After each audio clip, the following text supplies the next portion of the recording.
Marasi இந்த வீரன் உண்மையில் சூரன்.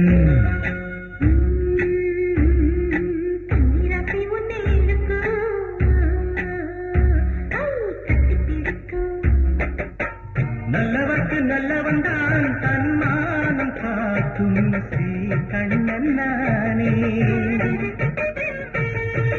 உள்ளம் வெள்ளையானதினால் துன்பங்கள் ஏது என் வாழ்வில்தானே.